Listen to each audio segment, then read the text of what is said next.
Se está cumpliendo un año del CPP que nos tuvo a nosotros embarcados en debates eternos. Vamos a hacer el primer análisis nada más y nada menos que con el propio ministro de la Suprema Corte, Jorge Chediak. Antes, les digo que Viaconfort se está cumpliendo 58 contra el añito del CPP. 58 años cumple Viaconfort. Lo festeja con 12 cuotas sin recargo, regalándote la primera cuota. Podés tener hoy mismo una Bacho Classic 125 por 12 cuotas de $95.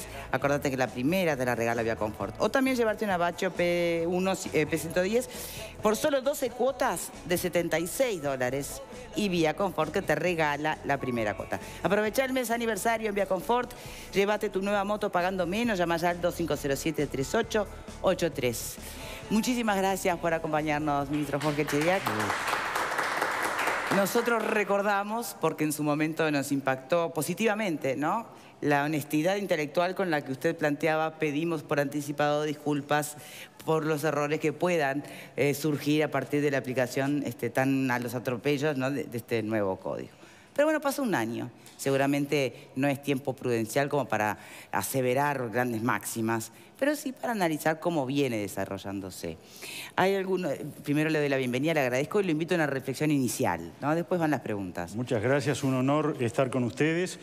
El niño tiene un año, está gateando. Claro. No podemos juzgar hoy solamente con un año de implementación cómo va a ser de adolescente o de adulto y los resultados que la práctica que no había forma de sustituir con planteos teóricos de lo que podía pasar cuando lo instrumentáramos en todo el país, la práctica era la única forma de contrastar los posibles defectos que el código tuviera. Yo diría simplemente como titulares, luces y sombras. Muchísimas de las dificultades que se habían previsto sí ocurrieron y le ha resultado, sobre todo en los primeros meses, muy difícil a la Fiscalía estar a la altura de la enorme responsabilidad que este código puso sobre sus hombros. Bien. Una pregunta sin duda tiene que ser si las dificultades que encontró este nuevo Código de Proceso remiten esencialmente a la naturaleza del proceso o a cuestiones presupuestales.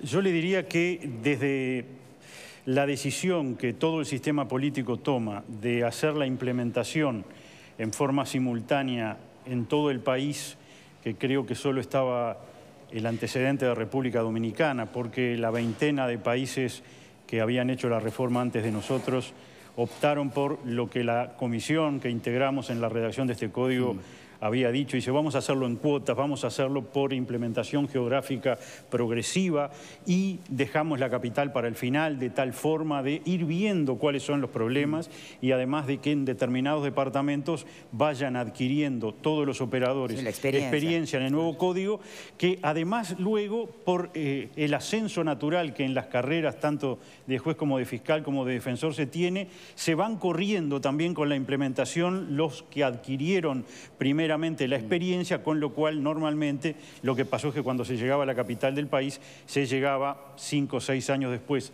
de la primera implementación geográfica con operadores experientes. Nosotros decidimos en forma muy ambiciosa hacerlo en todo el país el mismo día y además lo hicimos un poco a la uruguaya en el sentido de con la menor cantidad de recursos presupuestales que fuera posible. Bien, la segunda pregunta después panelista simplemente. Cuando uno lee la información disponible a partir de declaraciones desde Fiscalía y demás actores del sistema judicial, pareciera que hay dos perspectivas para el análisis de este código. Por un lado, la garantista, ¿no? Entonces ahí aparecen datos como, mirá cómo bajó el porcentaje de presos sin condena, el 68 a 47, buena cosa. Mirá cómo la prisión preventiva se volvió la excepción, ¿no?, y no la regla. En teoría, desde la perspectiva garantista, buena cosa. Mirá cómo se pudo crear, y es clave, la figura del testigo protegido, y hay 200 personas en ese régimen, 100 niños. Ahora después tenemos otra perspectiva de lectura que muestra otros datos. Y capaz que es equivocada separar las perspectivas, por eso lo planteo así. Usted me dirá, la de la seguridad pública o la de la persecución del combate a la delincuencia, ¿no? Entonces aparecen otros datos. El 59, casi 60% de los imputados por algún delito, lograron acuerdos con la Fiscalía, eso sabemos que reduce penas. El 19% son acuerdos reparatorios y directamente van a la suspensión condicional de la pena, ¿no? Pues, que implica no va a la cárcel para hacer acciones reparativas. O sea, de 6 al 10, perdón, 6 de cada 10 formalizaciones ya tienen sentencia. Entonces, ¿cuál es la clave ahí para entenderlo?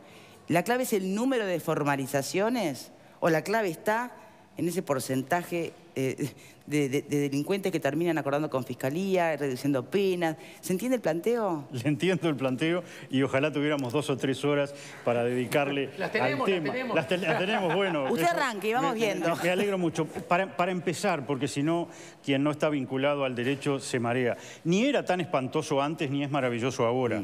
Desde la cátedra, por supuesto que se decía que se abusaba enormemente de la prisión preventiva y que se había desnaturalizado su naturaleza cautelar. Pero decíamos nosotros durante años, pero miren que de los procesados, uno se procesa con prisión y uno se procesa sin prisión. Y además, ese que se procesa sin prisión, la mitad nunca pisa la cárcel. Antes, no es que todos iban presos, no. Iba preso de lo que se procesaba la mitad. Entonces, no es que antes todos iban presos y ahora por magia de la nueva modalidad procesal penal, no es así.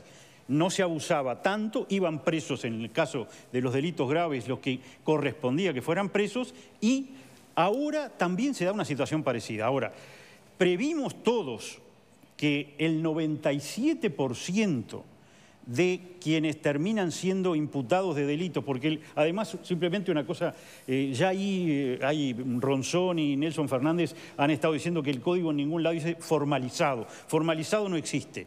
Nosotros pusimos imputado, ni siquiera, ni indagado ni procesado porque desapareció. La palabra es imputado. El 97% de los imputados salen por una modalidad abreviada, lo que usted señalaba, entre acuerdo reparatorio, que es bastante deleznable, suspensión, digo, como numérico, ¿no? Son 3-4%.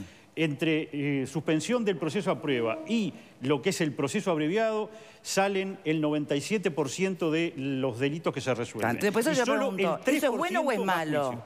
¿O depende de qué perspectiva se esté mirando? Es bastante más de lo que se pensaba y además desnaturaliza algo que nosotros, todos los que redactamos esto, entendíamos que era fundamental, que es el control de la sociedad a través de los medios de comunicación, de cómo se hacen, cómo se transitan los procesos penales, porque resulta que procesos penales de verdad, solo el 3%. Exacto, para ponerlo en números, tenemos menos de 200 procesos en estos 12 meses en que el Código lleva de vida contra cerca de 8.000 que han salido por las modalidades de proceso abreviado. ¿Y qué es más funcional al concepto de justicia? Funcional al concepto de justicia, yo le diría que en principio es todo, porque lo que tratamos de hacer es resolver la mayor cantidad de delitos que se pueda e imputar a la mayor cantidad de autores de esos delitos que sea posible. Y tuvimos en la evaluación absolutamente objetiva un desastroso comienzo. Fuimos los primeros desde el Poder Judicial en decirlo, porque trataba todo el mundo de ni hablar del tema. Los primeros 2-3 meses de funcionamiento del Código fueron espantosos. No hay otra forma de calificarlo. Los números de resolución de delitos bajaron a la mitad. Por supuesto que eso se ha revertido y ahora se estaría viendo como un triunfo que los números de hoy son parecidos al promedio de los números del año 2017, lo cual tiene dos problemas, ya que si vamos a hacer evaluaciones objetivas tiene dos problemas. Uno, hay mucho más delitos que en el 2017, con lo cual tener una tasa de resolución igual significa en los hechos que el sistema es menos eficiente. Y para llegar a esos números ahora hacemos descuentos, que es un poco lo que usted señalaba. Los jueces no teníamos ninguna posibilidad de efectuar rebajas sustanciales en las penas y los fiscales sí las tienen. Y la han utilizado porque es una facultad legal. En algunos casos ha sorprendido a la población la magnitud de las rebajas de pena que se hacen a los efectos de estimular la confesión, el resultado final de esos acuerdos entre Fiscalía y la defensa. Entonces, hoy estamos en niveles parecidos de resolución de delitos haciendo descuentos. ¿Trajo menos o más justicia?